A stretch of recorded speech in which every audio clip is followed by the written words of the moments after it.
Olá, seja muito bem-vindo, seja muito bem-vinda aqui a mais uma live sobre como resolver os seus conflitos conjugais através da Bíblia, através da palavra de Deus, usando a Bíblia como a sua referência.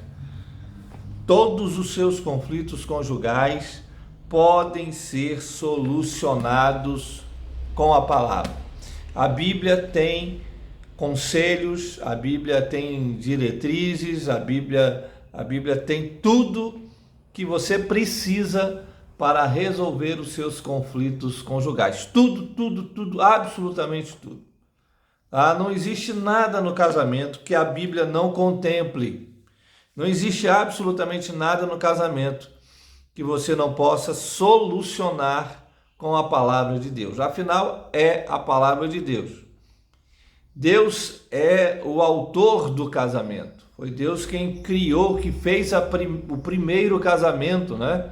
De Adão e Eva lá no jardim. Foi Deus quem fez a mulher. A Bíblia diz, tem essa expressão, né? E a trouxe para o homem. Ou seja, Deus fez a primeira cerimônia, ele realizou a primeira cerimônia de casamento. E sendo Deus o autor, o criador do casamento, na sua palavra, na escritura, ele deixou tudo aquilo que um casamento precisa para agradá-lo, para glorificá-lo, tudo aquilo que um casamento precisa para ser feliz. E nós, hoje, né, nessa live sobre como resolver conflitos conjugais, através da Bíblia, eu vou falar sobre o que fazer quando a solidão invade o seu casamento. O que você deve fazer? Primeiro é preciso entender que isso está cada vez mais comum, infelizmente. Cônjuges que se sentem solitários. São chamados viúvos de mulher viva, de esposa viva, ou viúvas de marido vivo. Isso infelizmente tem sido muito comum, uma atitude muito comum dentro dos casamentos de hoje em dia. Essa falta de atenção de um cônjuge para o outro, a falta de diálogo que existe dentro do casamento e o cônjuge se sente solitário porque não tem com quem conversar, não tem com quem se expressar. Um cônjuge não dá, o marido ou a esposa não dão atenção devida para o seu esposo, para a sua esposa, e essa falta mesmo de atenção, de diálogo, que tem trazido essa viuvez de marido vivo ou de esposa viva. Isso tem sido comum, e isso tem gerado muitos conflitos dentro do casamento, e isso tem feito com que muitos casais tenham até se separado, infelizmente, por conta dessa falta de atenção, por conta dessa solidão dentro de casa. Tá? Vive com o marido, vive com a esposa, está dentro da mesma casa, dorme na mesma cama, mas se sente solitário, se sente solitária, se sente sozinho, se sente sozinha. São inúmeras causas para isso, né, que tem trazido isso. Logicamente eu não pretendo esgotar tudo aqui nessa live. Existem muitas outras lives aí no canal falando sobre essa questão, você pode consultar lá. Mas hoje em dia existem muitas causas para isso. Primeiro, para essa falta de atenção. A primeira causa hoje em dia, infelizmente, é o excesso de internet. Excesso de internet, sim. O cônjuge, o marido ou a esposa ficam excessivamente na rede social. Facebook, alguns gostam de Instagram, outros gostam de YouTube, eles ficam excessivamente. Recentemente a gente estava conversando com uma esposa reclamando que o marido não saía do YouTube. Ele chegava de casa e ele ia direto para YouTube. E o que ele via no YouTube eram viagens, era um camarada lá que fazia viagens pelo mundo e ele ficava vendo aquele rapaz lá que fazia viagens pelo mundo e ficava ali até pegar no sono, até dormir, e não conversava com a esposa. E ela reclamava que até a comida dele, o jantar dele, ela tinha que levar para ele lá, porque ele não saía da tela o tempo todo. Vício de tela tem sido um grande algoz, né? Um grande ladrão de falta de atenção dentro do casamento. Uma outra coisa que tem gerado aí essa solidão dentro de casa é o excesso de trabalho. Excesso de trabalho. São o que tem chamado de workaholic, ou seja, pessoas que são viciadas em trabalho. E essas pessoas ficam horas e horas e horas e horas trabalhando. E quando encerram o seu trabalho na sua empresa, na sua firma, ainda levam o trabalho para casa. E aí, ao invés de dar atenção para o seu esposo, para a sua esposa, ficam resolvendo o trabalho, adiantando para o outro dia. Não é? Podia deixar para o outro dia. Não podia? Lógico que podia. Podia sim, mas não deixa. Por quê? Porque é viciado ou é viciada em trabalho. Nós temos recebido muitas reclamações de pessoas que são viciadas em trabalho, que se viciaram nisso, e isso se torna um vício, tá? O trabalho se torna um vício. Recentemente, eu estava conversando com um jovem que a mulher saiu de casa. A esposa saiu de casa e ele me confidenciou dizendo que ela saiu porque ele era viciado em trabalho, tá? Ele não dava atenção para ela. E aí foi um momento muito difícil, né? Aliás, ainda hoje tem sido um momento muito difícil para esse casal. A esposa não queria voltar para casa porque achava que o marido não ia melhorar em nada, que ele realmente era viciado em trabalho e ele iria ficar viciado em trabalho e não ia ter nenhuma melhora, né? Tem aquela história, tem uma historinha muito antiga que diz que havia um pai que era viciado em trabalho e ele levava trabalho para casa, sempre. Ele era um empresário, né? E ele trazia trabalho da empresa para casa e ficava trabalhando.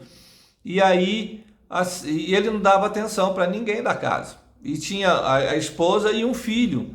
E de repente o filho chegou para o pai e disse assim: pai, o senhor trabalha bastante. Ele falou: filho, não me incomoda, eu estou trabalhando aqui e eu não posso dar atenção para você agora. Aí ele disse: sim, pai, me responda só uma pergunta: quanto custa, quanto o senhor recebe, qual é o seu salário mensal? Aí o pai falou: olha, eu recebo tanto mensalmente. Falou assim: e se a gente dividir isso pela semana, quanto fica por semana? E o pai olhou para o filho e falou: meu filho, eu estou trabalhando, mas fica tanto. Fez uma conta rápida lá e disse: fica tanto por semana. E aí o garoto insistiu, voltou a insistir: pai, e quanto fica por dia? Ele falou: filho, eu estou trabalhando, eu não posso dar atenção para você. Aí fez um cálculo rapidinho na calculadora lá e falou: olha, eu recebo tanto por dia, esse é o meu salário por dia. Aí o filho voltou a insistir: pai, e por hora? Por hora. O pai já zangado, né? Já estava zangado com o filho, falou: filho, tá aqui, fez o cálculo rápido e disse: olha, tá aqui, tanto por hora. E por minuto, pai? Por minuto. Ele falou: filho, é a última vez, não respondo mais, eu tenho que trabalhar. Aí fez o cálculo rapidinho e disse: olha, eu recebo tanto por minuto. A cada minuto que passa, eu ganho tanto. O filho saiu e foi lá no quarto e voltou com um cofrezinho que ele tinha juntado algumas moedas e disse para o pai: ó pai, nesse cofre aqui eu tenho tantos reais. E eu calculei lá, esses tantos reais dão 20 minutos. Eu queria comprar 20 minutos do seu tempo para que o Senhor me desse 20 minutos do seu tempo, 20 minutos da sua atenção. Infelizmente, não só os filhos, mas algumas esposas e alguns maridos parecem que têm que comprar a atenção do seu cônjuge. E isso tem trazido muitos conflitos, essa falta de atenção, esse exagero no trabalho, esse exagero na internet, isso tem gerado muita coisa. Agora, dar atenção é importante? Sim, é importante, é muito importante. É muito importante que você reserve um tempo do seu dia e um tempo precioso e valioso para o seu cônjuge, né? Porque depois de Deus, é a pessoa mais importante da sua vida. É a pessoa que Deus separou para você. É importante para que você dê atenção para ele ou para ela. Por que é importante? Eu vou enumerar algumas coisas aqui que demonstram a importância de você dar atenção. Primeiro, o casamento existe para refletir o relacionamento de Jesus e da igreja. Guarde bem isso, porque isso é central. É a base de tudo. O casamento existe para refletir a união de Cristo e da sua noiva, da igreja. Lá em Efésios, na carta de Efésios, capítulo 5, verso 31 e 32, o apóstolo Paulo diz assim: eis porque deixará o homem pai e mãe e se unirá à sua mulher, e se tornarão os dois uma só carne. Agora preste atenção. Grande é este mistério, diz o apóstolo Paulo, mas eu me refiro a Cristo e a igreja. Ele está dizendo assim que é a união do marido e mulher, a união de esposo e esposa dentro do casamento, é um mistério que está aqui para refletir. O mistério é esse, diz o apóstolo. É o reflexo da união de Jesus e da sua igreja. Eu me refiro a Cristo e a igreja, diz o apóstolo Paulo. Ou seja, quando eu falo de casamento, de marido e mulher, eu estou referindo a Cristo e a igreja. A minha união com a minha esposa deve refletir a união de Cristo e da sua noiva e da igreja. E você não pode imaginar que Jesus não dê atenção para a sua noiva, a igreja. O tempo todo, Jesus está dando atenção para a sua noiva. E a noiva, da mesma forma, o tempo todo deve reverenciar, deve se curvar em adoração e buscar a face do seu noivo, Jesus, o tempo todo. É assim, é nesses termos e nessa base que nós devemos dar atenção para o nosso casamento. Essa é a base para nós darmos atenção. Por quê? Porque Cristo dá atenção para a sua noiva, a igreja. E porque a igreja deve dar atenção para o seu noivo, Jesus. E é nisso que nós devemos nos basear para dar atenção dentro do casamento, para sermos atenciosos um com o outro. Agora, existem algumas vantagens e algumas preciosidades de dar atenção. Primeiro, o conhecimento mútuo. A partir do momento que o marido dá atenção para a esposa, ele começa a conhecê-la. A partir do momento que a esposa dá atenção para o marido, ela começa a conhecê-lo. Não é possível você entrar para o casamento e imaginar que ao longo do tempo, deixando a vida levar, do jeito que dá, você vai conhecer a sua esposa ou seu esposo. Não vai. É preciso que você dê atenção para o seu esposo ou para a sua esposa para você conhecê-la, conhecimento mútuo. Uma vez eu estava no aniversário eram 49 naquela época, né? Aliás, 39 anos de casamento, meu pai e minha mãe.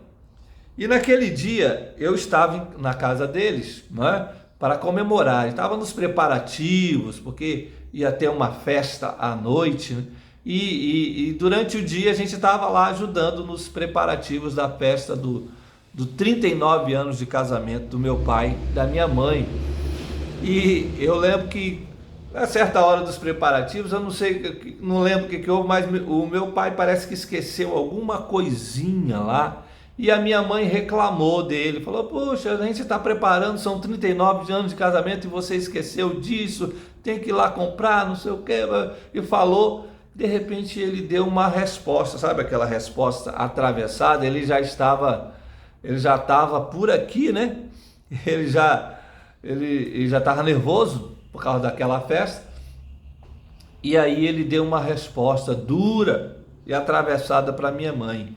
Ela olhou para mim assim e falou: tá vendo? 39 anos de casamento. Ele nunca me respondeu assim. 39 anos de casamento. E eu não conheço esse velho ainda. Né? Foi o que ela me disse. Eu não conheço esse homem ainda. 39 anos de casamento. Gente, nós estamos nos conhecendo. Enquanto estivermos casados, nós vamos nos conhecer mutuamente, marido e mulher. Agora, não existe conhecimento sem relacionamento. Se você não dá atenção para sua esposa, você não vai conhecê-la. Se você não der atenção para o seu esposo, você também não vai conhecê-lo. Conhecê-lo na profundidade, na intimidade. Quais são as suas questões, quais são o íntimo do seu coração. Existem casais que os amigos conhecem mais o marido do que a esposa. Existem esposas que as amigas delas conhecem mais a ela do que o esposo. Por quê? Porque não tem atenção, porque a solidão tomou conta do casamento. O casamento não foi criado por Deus para isso. É preciso ter esse relacionamento. Uma outra coisa, você evita os conflitos. Quando você dá atenção para o seu cônjuge, você passa a conhecê-lo e os conflitos são evitados. Sim, você não vai deixar de ter conflito, né? Sempre no casamento vai ter uma discussão ou outra, mas você vai começar a perceber os sinais e as nuances e os detalhes e vai começar a evitar os conflitos à medida que você vai dando atenção para ele, dando atenção para ela e você vai conhecendo. E aí os conflitos vão sendo amenizados. E quando vierem os conflitos, eles vão sendo resolvidos mais rapidamente. Tem casais que ficam meses em conflito, né? Meses. Nós cuidamos de um casal que estava há 7 meses sem conversar dentro de casa, em conflito, né? Aquela conversa burocrática do bom dia, boa noite só, mais nada. Por quê? Porque estava em conflito, eles não se conheciam, não buscavam ter intimidade, dar atenção para o outro, e aí os conflitos sempre eram muito prolongados, eles não resolviam com rapidez o conflito. Então, quando você dá atenção para o seu cônjuge, você evita o conflito, e quando o conflito vem, você resolve de uma maneira rápida. Por quê? Porque você conhece o seu marido, a sua esposa. Também você aprende os gostos. Você começa a aprender os gostos, o que um gosta, o que não gosta. O que um gosta de falar, o que não gosta de falar. Existem palavras que seu cônjuge talvez não goste. E você não saiba. Não sabe por quê? Porque não dá atenção para ele. Não é? Porque existe uma solidão dentro do casamento. E você às vezes fala palavras que ele não gosta. Faz coisas que ela não gosta ou que ele não gosta. Por quê? Porque não tem relacionamento. Existe uma solidão dentro do casamento. Além de aprender os gostos, você aprende o tempo certo das coisas. O tempo certo de falar, o tempo certo de agir, o tempo certo de fazer as coisas. Você sabe o tempo certo de onde as coisas vão sendo colocadas, né? As palavras vão sendo ditas. Por quê? Porque você deu atenção para o seu cônjuge, você já aprendeu com ele o tempo certo de dizer as coisas para ele ou para ela, e aí você agora já sabe o tempo certo de falar. Então, dar atenção é importante. Por quê? Porque você sabe o tempo certo de tudo. Também você passa a conhecer as alegrias e as dores do coração de cada um, a intimidade de cada um.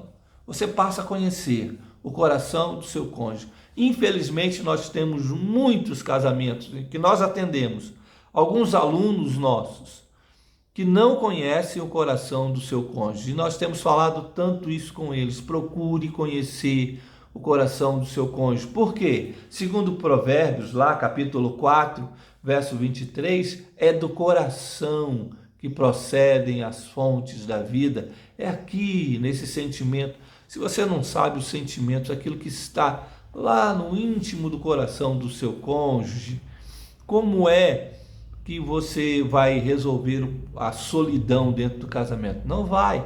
Como é que você vai resolver os conflitos do casamento? Não vai. É preciso procurar conhecê-lo, conhecer o coração dele. Agora, é preciso se comunicar. E aí nós temos falado sobre que nós chamamos de um tripé da comunicação, né? O tripé da comunicação: conteúdo, tempo e forma. Conteúdo, forma e tempo. É o tripé da comunicação que os casais, infelizmente, não observam. Conteúdo. O que eu devo falar? O que eu devo falar?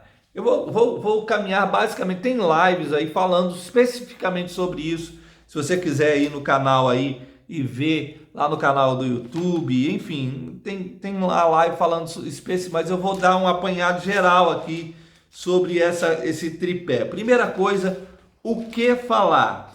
Salmo 19, no verso 14, o salmista diz assim: as palavras dos meus lábios e o meditar do meu coração sejam agradáveis na tua presença, Senhor, rocha minha e redentor meu. O que falar então? Falar palavras que sejam agradáveis aos ouvidos, primeiro, de Deus e aos ouvidos do seu cônjuge. Falar palavras que glorifiquem ao Senhor, que glorifiquem a Jesus. Falar palavras de bênção, palavras abençoadoras, falar palavras verdadeiras, falar somente palavras que tenham conteúdo da verdade. Fale isso. Isso é o que você deve falar para o seu cônjuge.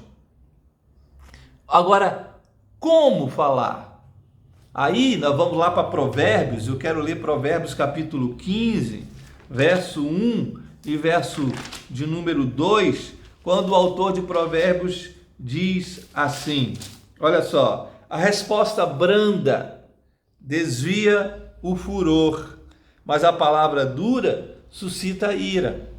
A língua dos sábios adorna o conhecimento, mas a boca dos insensatos derrama a estutícia. Olha que palavra linda, ele diz aqui, olha, palavra branda, palavra mansa, a palavra gentil, ela vai desviar o furor, certo? Ele diz mais, ele diz a língua dos sábios, falar com sabedoria. Como falar? Fale com sabedoria, fale com mansidão, fale com gentileza, fale com sabedoria. Não tem sabedoria no falar? O apóstolo Tiago, lá no capítulo 1, ele diz assim: aquele que não tem sabedoria, peça a Deus, que a todos dá liberalmente. Ele dá, é só pedir a Deus que vai dar sabedoria para você saber como falar com o seu cônjuge. Sabe por quê? Porque muitas brigas de cônjuge, muitas discussões, muitas vezes não é o que você fala, mas é como você fala, a maneira de você falar com ele, a maneira de você falar com ela.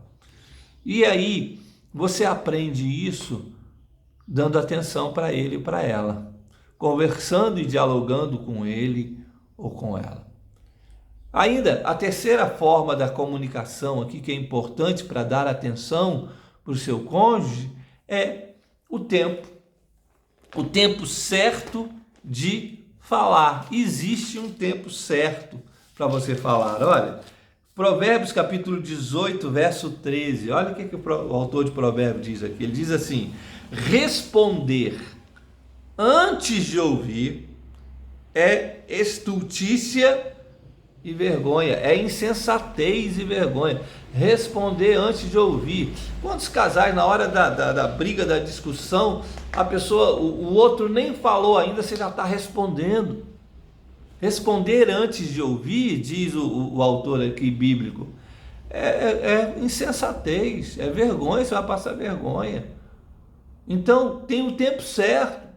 O tempo certo é ouça. O tempo certo é o tempo de você ouvir.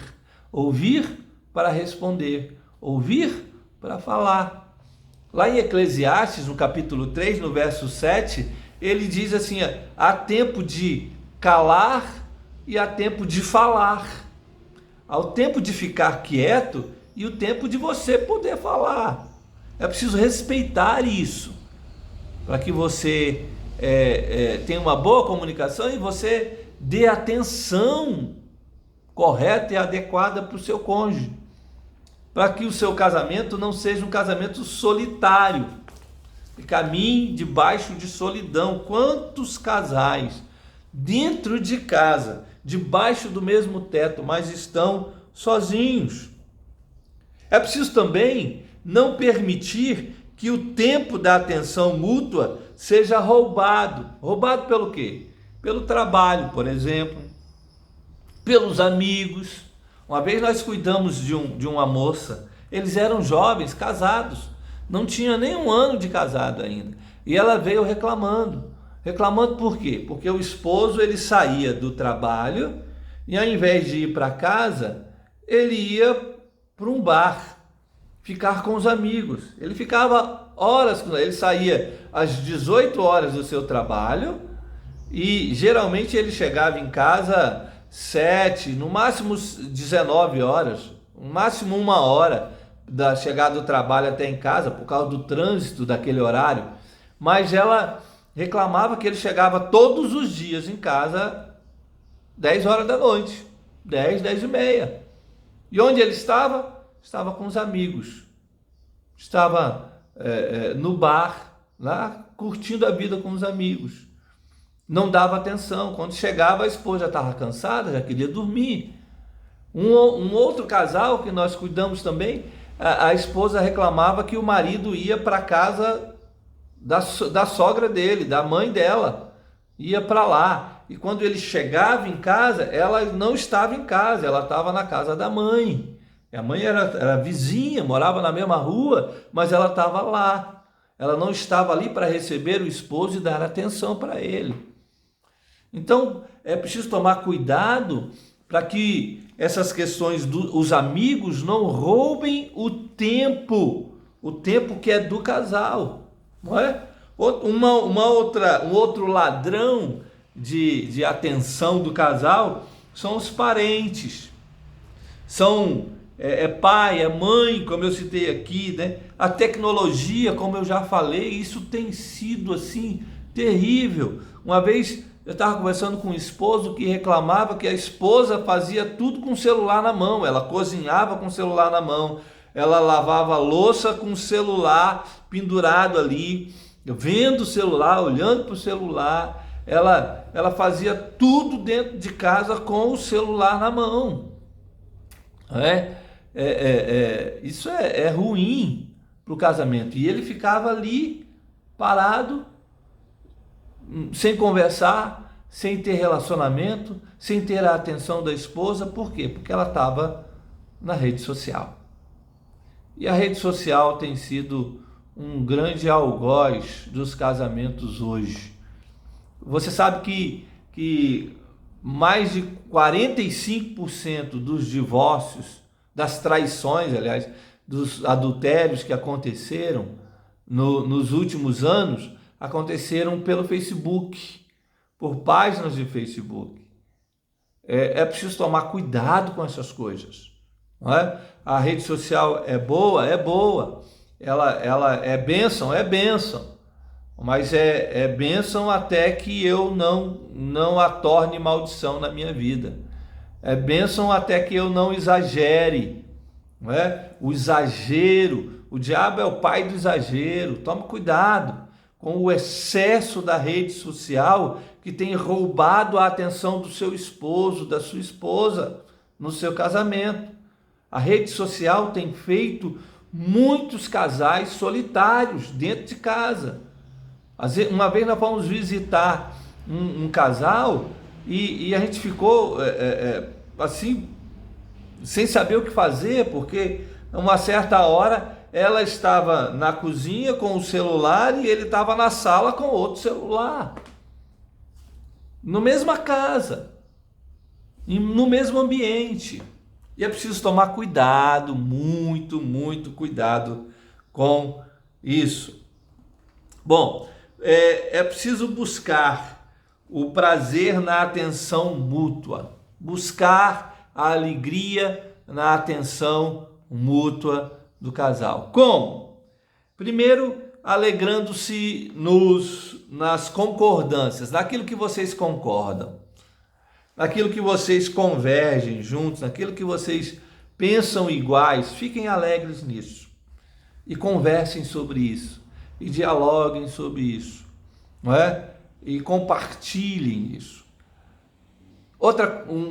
Mais tarde, preciso também buscar a harmonia naquilo que vocês divergem, nas discordâncias. Buscar a harmonia naquilo que é discordante, naquilo que vocês pensam diferente. Às vezes, alguns casais acham que essas diferenças são prejudiciais no casamento. Não, Deus nos fez diferentes. E as diferenças são bênçãos dentro do casamento, porque as diferenças, elas não nos separam, elas nos completam. Quando nós harmonizamos pela palavra de Deus as diferenças de um casal, nós estamos harmonizando o casamento. E aí nós celebramos essas diferenças. Por quê? Porque as diferenças diante de Deus, elas servem para nos unir e não para nos separar. Uma outra coisa que eu queria lembrar para vocês é que essa solidão dentro do casamento, essa falta de atenção do marido para com a esposa, da esposa para com o marido, ela gera conflitos que quase são insolúveis, assim, são difíceis de resolver, muito difíceis. Por quê? Porque o casal não conversa, porque o casal não dá atenção, não presta atenção um no outro, porque existe uma solidão dentro do casamento. Quando a solidão invade a casa, ela invade também a alma, e aí a pessoa se sente incompleta, solitária dentro de casa, às vezes dentro do próprio quarto, se sente solitária, se sente solitário. Há uma solidão dentro da alma dessa pessoa. E uma vez nós estávamos conversando com um casal, e ela estava reclamando do marido, que o marido, ele trabalhava com projetos, né? Ele era projetista, e ele chegava em casa, dava um beijo na esposa, dava um beijo no filhinho, e ia para o quarto, se trancava no quarto e ficava lá com o computador fazendo os seus projetos. Chegava do trabalho e ia para o quarto trabalhar em projetos. Isso a tornava muito solitária. Quantas vezes aquela moça chorou compartilhando essa solidão? Quantas e quantas vezes nós tivemos que consolar o seu choro, nós tivemos que orar junto com ela, não é? E conversar com o marido para que não fizesse isso. para que não deixasse a esposa e os filhos solitários dentro de casa.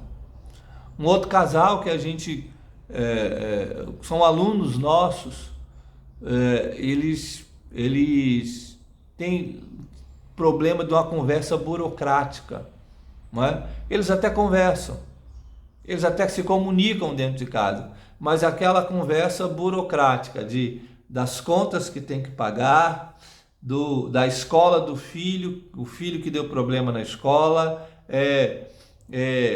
o cano da pia, o vaso entupido, a compra do mês, compra do supermercado, o remédio tal. São essas conversas burocráticas, como se fosse uma mini empresa dentro de casa. E isso é terrível para o casamento, porque achar que essas conversas de pagar coisas, de resolver problemas, é casamento, isso é errado. Isso não é casamento. Achar que isso é casamento é um equívoco muito grande. Não, é preciso ir na profundidade, é preciso conhecer o outro, é preciso se relacionar, é preciso estar junto, perto do outro, é preciso dar atenção para o outro, para que você o conheça, para que você não tenha uma conversa burocrática dentro do seu casamento, como se vocês fossem dois sócios. E vocês não são sócios, vocês são marido e esposa. Deus os uniu. Deus os uniu. E aí, eu queria terminar, essa live, caminhar para o fim dessa live, lembrando uma pesquisa que foi feita pela Johnson & Johnson e o Ibope há muitos anos. Essa pesquisa tem alguns anos, mas esses dados aqui, eles só aumentaram, infelizmente. Fizeram com casais que estavam insatisfeitos no seu casamento, com o relacionamento, de intimidade do casal. E 35% responderam que eles receberam uma boa quantidade de carinho na vida, receberam carinho dos pais e da mãe, mas 28% eles não receberam, disseram que não receberam nenhum tipo de carinho, e 21% disseram que eles não davam também, não manifestavam nenhum tipo de carinho. Você percebe que 28% não recebeu carinho e 21% não dava carinho para o seu esposo ou para a sua esposa. Ou seja, se a gente somar isso aí, a gente tem 49% dos casais que não receberam e que não dão carinho dentro do seu casamento. Infelizmente, esses dados só aumentaram nos últimos anos. Os casais não dão atenção um para o outro. E aí vem a tristeza no coração, que é gerada pela falta de atenção. Nós temos encontrado especialmente muitas mulheres muito tristes no seu casamento pela falta de atenção do seu esposo. Vem os conflitos que também são gerados por essa falta de atenção, por essa solidão dentro de casa, solitário dentro de casa, com solitário e casado, viúva de marido vivo ou viúvo de esposa viva. E aí os conflitos vêm. Também esse sentimento de inadequação gerados pela falta de atenção, sentimentos de culpa. Será que eu sou culpado dele não me dar atenção? O que há comigo? O que acontece? Eu sou a culpada disso. Esse sentimento de culpa que invade o coração do esposo ou da esposa. Enfim, são muitas as consequências que são causadas pela falta de atenção dentro do casamento. É preciso, então, reverter isso, para que a solidão não invada o seu casamento. Como? Dê atenção. Simples assim. Mude a sua rotina. Tá? Você que chegava em casa e ia trabalhar, não faça isso. Dê atenção para o seu cônjuge. Vou ensinar algo que eu aprendi com um grande amigo. Ele dizia assim: quando você chegar em casa, os primeiros 30 minutos de quando você chegou em casa, você vai direto no seu cônjuge, na sua esposa ou no seu esposo, e vai dar esses primeiros minutos para ele ou para ela. É preciso mudar mudar essa rotina e mudar essa história, para que a solidão não invada o seu casamento. A minha oração é que Deus te abençoe muito, que o seu casamento seja um casamento de paz, de alegria, cheio de esperança e cheio de cumplicidade. Que Deus te abençoe. Fique com Deus.